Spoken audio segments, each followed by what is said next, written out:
The first sound he heard wasn't the wind or the creak of the saloon sign. It was silence.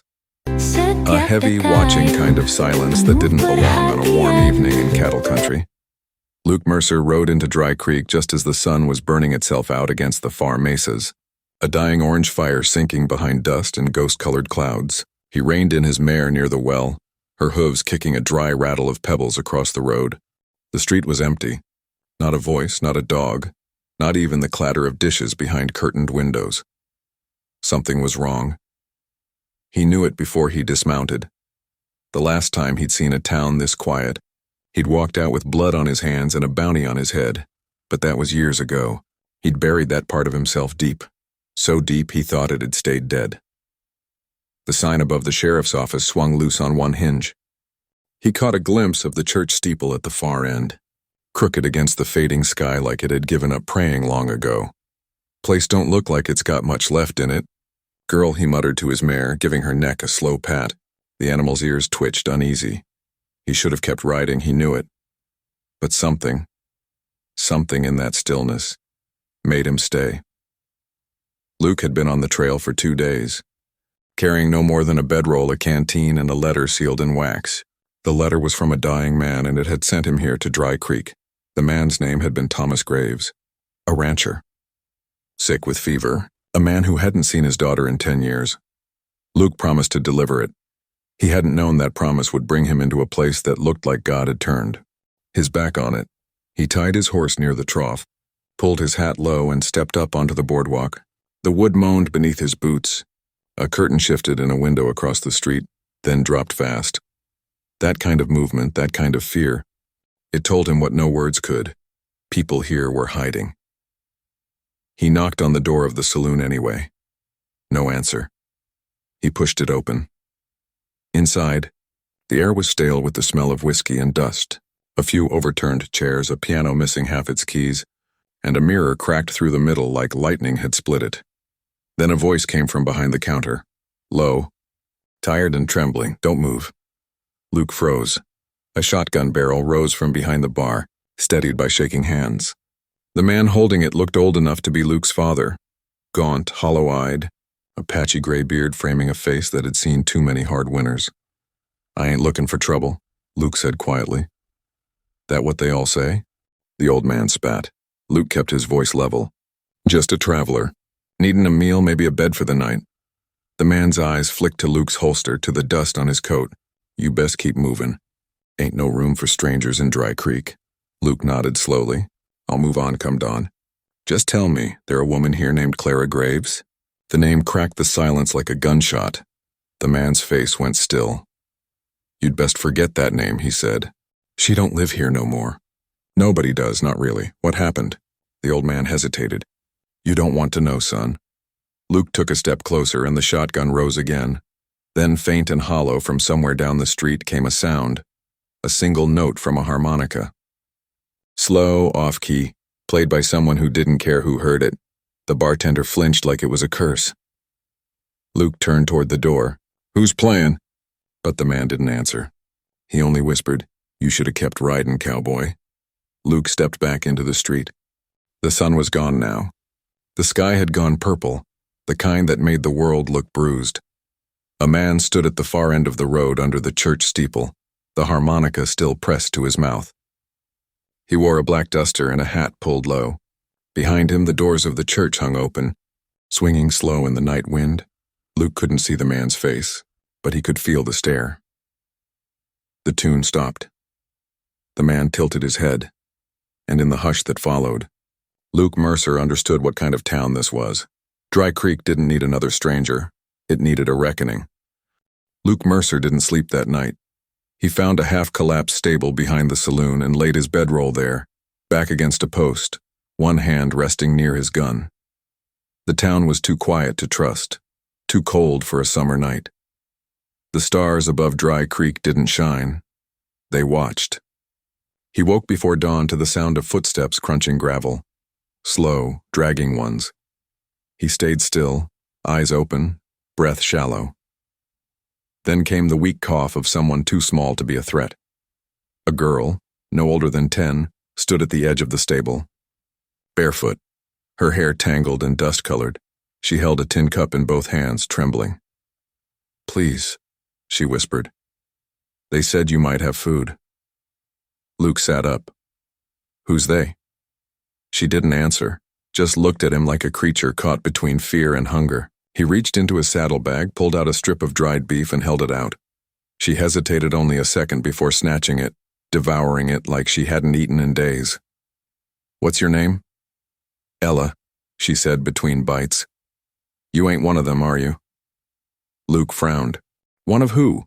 She looked over her shoulder toward the church.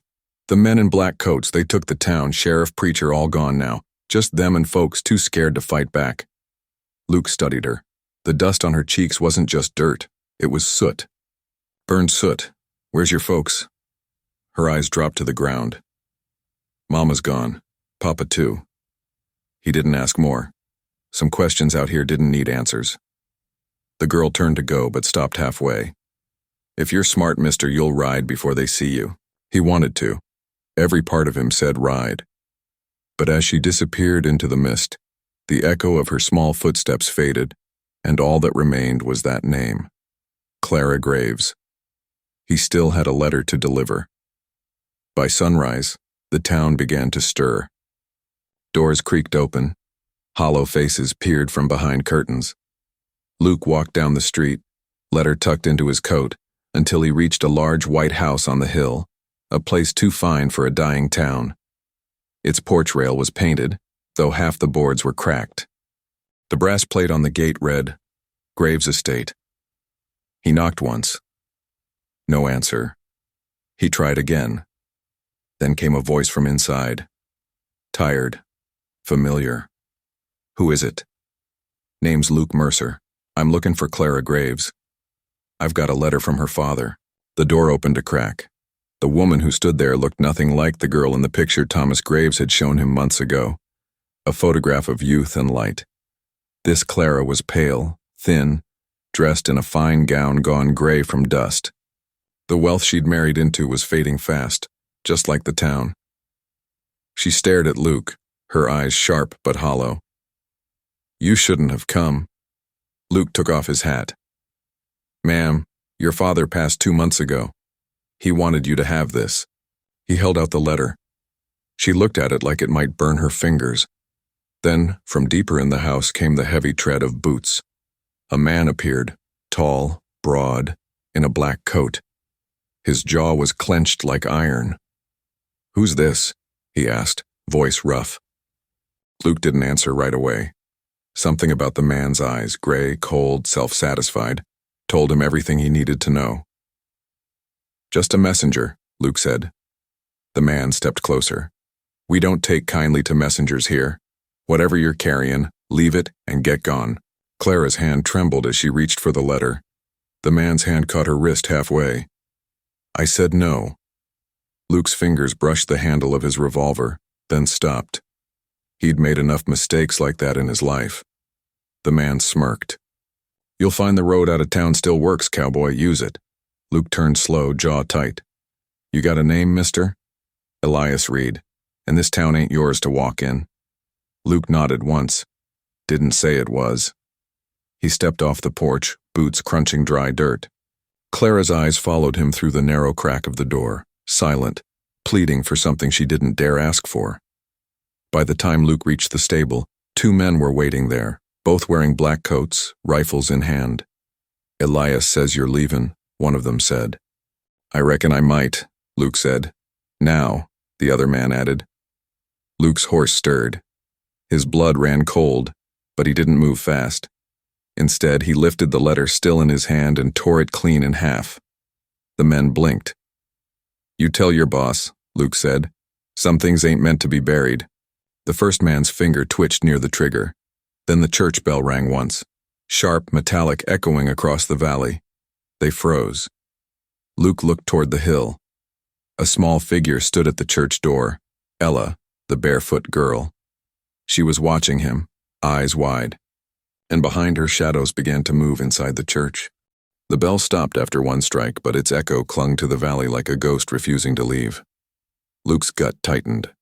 In the stillness that followed, the two men with rifles lowered their weapons just slightly, like even they didn't know whether to shoot or pray.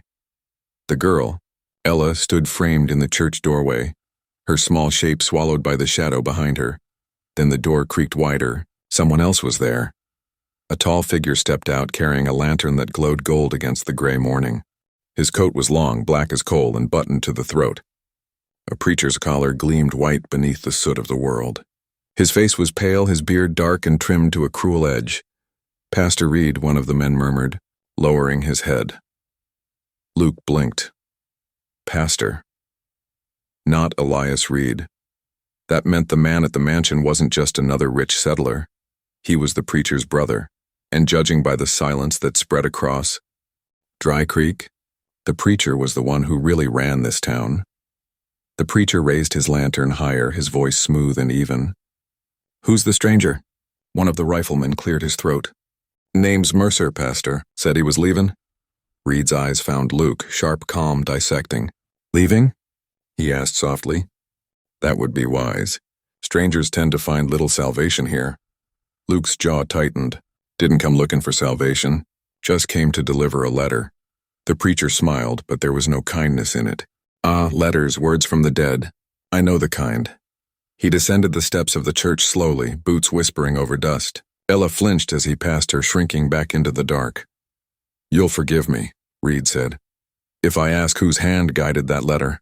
"Thomas Graves," Luke said. That name landed heavy in the air. Reed stopped walking. "The rancher?" "Yeah. The one who used to own half this land." A flicker passed through Reed's expression. Contempt, maybe envy. Then he looked toward the mansion on the hill. "And his daughter?" Luke said nothing. The preacher sighed as though the mention of her name was beneath him. "Clara has chosen her path, same as all sinners do. The Lord may forgive, but Dry Creek remembers."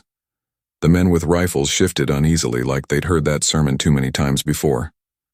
Luke finally spoke, voice low. "She didn't look forgiven." Reed's eyes darkened. "You speak as if you've seen her." "Maybe I have." For a heartbeat, the preacher's calm cracked. His knuckles went white around the lantern handle. "Then you've seen what greed and betrayal look like. The Lord took her father, and this town rotted under his name. He let gold become God. She carries that curse." Luke tilted his hat down a notch. "You call it a curse. I call it grief." Reed's jaw flexed. "Grief?" His voice turned to ice. "You've been here one day, cowboy. You don't know what she's done." Luke glanced at Ella, who was still half hidden in the doorway, trembling. "Maybe I don't," he said.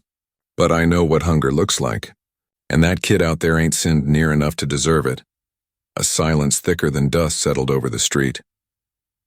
Reed turned his gaze on the girl. "Come here, child," Ella hesitated. Then she obeyed. "Did this man feed you?" Reed asked. Her voice was small. "Yes, sir." Reed looked back at Luke. "And you see, Mr. Mercer, that's how sin spreads. One act of mercy to the undeserving, and soon the whole town forgets judgment." Luke felt the weight of his revolver at his hip. But he didn't reach for it. "Not yet." Reed turned to his men. "Escort our guest to the edge of town. Make sure he leaves. If he returns, bury him under the signpost." The two riflemen nodded, but their faces weren't steady. Luke took a slow breath. "You sure that's what you want, preacher?" Reed's lips curved. "The Lord wants order. I'm merely his instrument." Then he turned back toward the church, lantern swinging, Ella trailing behind him like a shadow of guilt. Luke watched them disappear inside. The doors slammed shut, and from somewhere within, voices began to rise, a chant low and rhythmic, the kind that didn't sound like prayer. By the time the two riflemen turned back toward Luke, a new sound rolled over the hills, the thudding of hooves, riders, dozens of them. Luke's horse whinnied and stamped. Dust rose in the distance, a storm moving toward town. The riflemen exchanged looks, their bravado fading. "Not today," one muttered. Luke's pulse steadied. "Who are they?" The man swallowed hard. "What's left of the Graves ranch hands. They're coming for what's theirs." The church bell began to toll again, frantic this time. Luke looked toward the hill, where the mansion windows caught the morning light like dying fire. Whatever Dry Creek had buried, sins, gold, or ghosts, it was all about to come clawing back to the surface. By noon, Dry Creek was split in two. the church bell tolling from one end and the thunder of horses gathering on the other. Dust swirled above the hills like smoke from a coming fire. Luke Mercer stood at the well, hat pulled low, coat hanging loose, watching both sides close in on each other. The townsfolk had begun to appear now, pale faces behind windows, mothers clutching children. The fear was old here, carved deep. It wasn't just a bad preacher or a greedy man. It was something that had been festering for years. Luke saw the first riders crest the ridge, 5 of them at the front, then more behind. Their leader rode with a slow, deliberate pace, hat tilted against the sun. His horse was black, his eyes darker still. That was Clara Graves's husband, Elias Reed. The same man who'd warned. Luke to leave was now leading a column of armed ranch hands, men who had once worked her father's land. The church doors opened then, and Pastor Reed stepped out, white collar gleaming against his black coat. He raised one hand like a judge calling for silence. The 2 brothers faced each other across the street, one preaching salvation, the other owning everything within sight. Luke stood between them. Reed's voice carried across the dry air. The Lord tests us in many ways, brother. Maybe he sent these riders to finish what greed began. Elias dismounted, eyes full of contempt. You twisted his name into your own kind of law, Jacob. You call yourself a preacher, but you've been bleeding this town dry since the day you laid hands on it. Jacob Reed smiled faintly. And who filled his barns with stolen grain? Who took what belonged to the Graves family when their father died? Elias took another step forward. You call it stolen? I call it earned. I gave this town work when you gave it sermons. Luke's hand hovered near his belt. He didn't care for either man's righteousness. He cared for the people cowering behind shutters, the barefoot girl clutching the edge of the church steps, and the woman in the window of the mansion, watching with tears she thought no one could see. Enough, Luke said quietly. His voice cut through the heat. You 2 can quote the good book all you want, but there's more graves than mercy in this town. Both men turned toward him. Stay out of this, stranger, Elias growled. Can't, Luke replied. Not when I've already fed your preacher's orphans. The preacher's eyes darkened. You've meddled in matters you don't understand, Mr. Mercer. Luke looked up toward the mansion window. Clara stood there, face pale as the lace curtain she held aside. For a long second their eyes met, and in that silence she did something unexpected. She stepped outside. Her bare feet touched the dust, her dress dragging like a ghost's shroud. The riders shifted uneasily. The preacher's lips pressed into a line. Clara, Elias hissed, get back inside. She shook her head. Her voice trembled, but she didn't stop speaking. I've been inside too long, she said, while you 2 men built walls of God and gold around everything my father loved. The preacher's tone softened, almost pitying. You've lost your way, child. She looked at him, tears burning behind her eyes. No, Jacob, I just found it. She turned to the townsfolk who were peering from doorways. You all remember my father. He built this town with his hands and his cattle, not sermons or fences. But when he died, both of these men tried to own what was left of him. My home, my name, even my faith. Luke could feel the air change. The people were listening now, hearing, maybe for the first time. Clara took the torn halves of the letter Luke had kept and held them high. This was his last word to me. It said, don't let the land turn you into stone. She looked straight at her husband. But we did. We all did. Elias's jaw tightened. Enough of this. Luke stepped forward, blocking his way. Let her speak. For once, even the preacher stayed silent. Clara looked at Ella, who stood near the church door, eyes wide and glistening. Your mama worked for my father, Clara said softly. He told me once she prayed for rain, not for gold. I didn't understand what that meant until this morning. The girl swallowed. What does it mean? It means mercy, Clara whispered. And mercy's the only thing left worth saving in Dry Creek. The preacher took a step toward her, his hand trembling. You would preach to me, sinner? She met his eyes without fear. I would remind you that the Lord forgave before he ever judged. The preacher froze. The bell went silent. Even the wind stopped. And in that breathless stillness, Luke realized something had changed. The power these men held, by fear, by pride, was cracking right in front of them. He turned toward Ella and nodded once. "Get her inside," he said quietly. But Clara shook her head. "No, I started this in the open. It ends here." For a long, heavy moment, nobody moved. The heat of the day pressed down on Dry Creek until even the dust seemed to hold its breath. Two brothers, one draped in scripture, the other in greed, stood across from the woman who'd once been their reason for power. And between them all, Luke Mercer stood quiet, one hand near his revolver, the other holding the letter that had started everything. A vulture circled high above.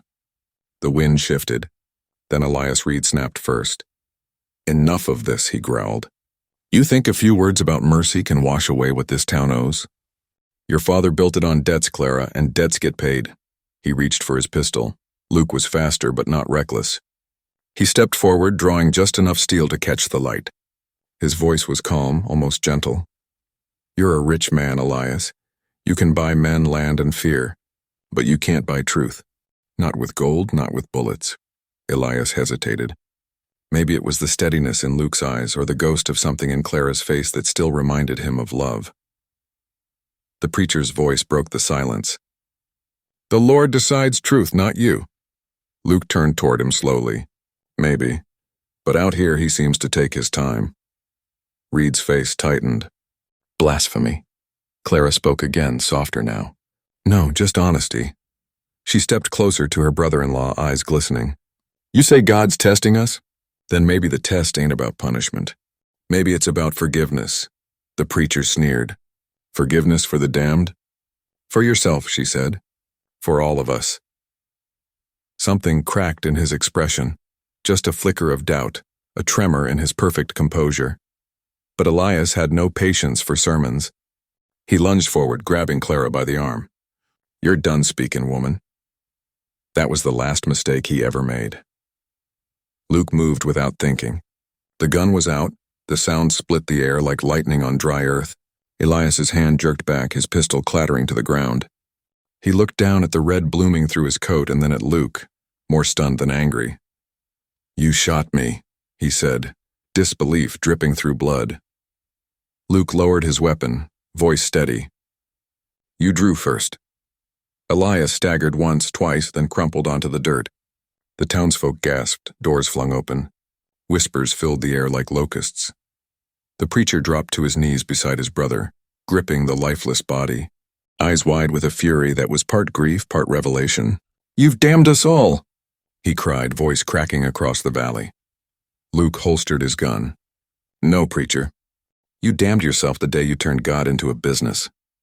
Reed's head snapped up. For a moment it looked like he'd strike, then his shoulders fell. He looked around at the faces peeking from windows, at the mother holding her child, at the barefoot girl trembling near the church steps. He saw what he'd lost: faith, people power, all slipping through his hands like dust. Then he rose, shaking, and turned toward the church. "If mercy's what you want," he said quietly, "then pray for it." He disappeared inside, slamming the door behind him. The sound echoed like the final toll of judgment. Luke stood still for a long time, staring at the dirt, the body, the people.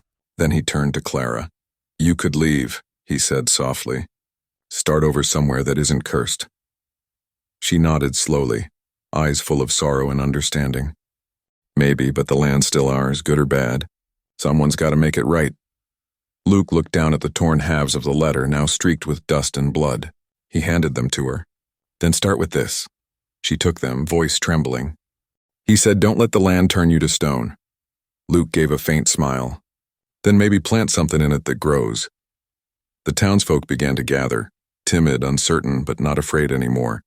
Ella ran up to Clara and wrapped her arms around her waist. Clara bent down, holding the girl tight, whispering something Luke couldn't hear. He took that as his sign to leave. By sundown, his horse was saddled and the road out of Dry Creek stretched long and empty ahead. The sky was bruised purple, the color of endings. As he rode past the church, the bell was silent. Smoke curled from its chimney. Someone inside had lit a fire, maybe to pray, maybe to burn. He didn't look back until he reached the ridge. From there, the town looked small again, like a scar healed over but not forgotten. He tipped his hat toward it.